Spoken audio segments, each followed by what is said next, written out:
Satisfactory finally leaves early access on September 10th. Coffee Stain's first-person open-world factory-building game Satisfactory finally has a 1.0 launch date, over 4 years after its debut in early access, originally on the Epic Games Store. The Swedish development team, also known for the Goat Simulator franchise, announced a September 10th PC release date.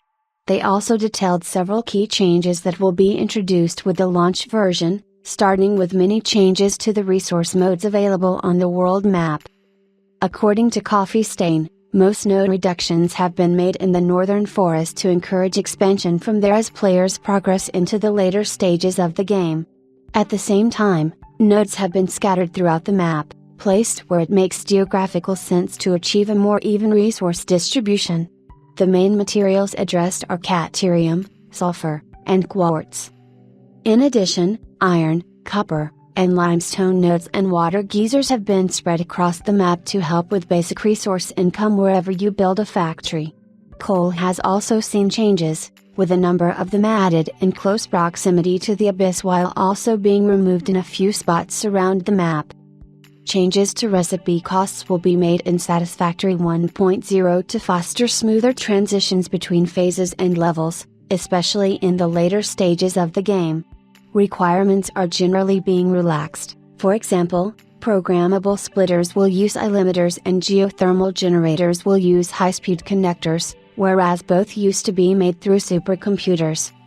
Critically, Coffee Stain claims to have made major optimization strides when it comes to stuttering and memory requirements, especially for textures. The game, which was upgraded to Unreal Engine 5 last year with great visual benefits, has now been brought up to version 5.3 of Epic's engine. RAM, NVIDIA DLSS/AMD FSR, shadow rendering, level streaming, and actors in the world have all been optimized. Moreover, foliage will no longer be destroyed by vehicles as players drive through it, which not only saves a ton of computing power but also looks a lot better, according to the developers. Last but not least, dedicated servers won't be considered experimental anymore and have had a ton of bugs fixed.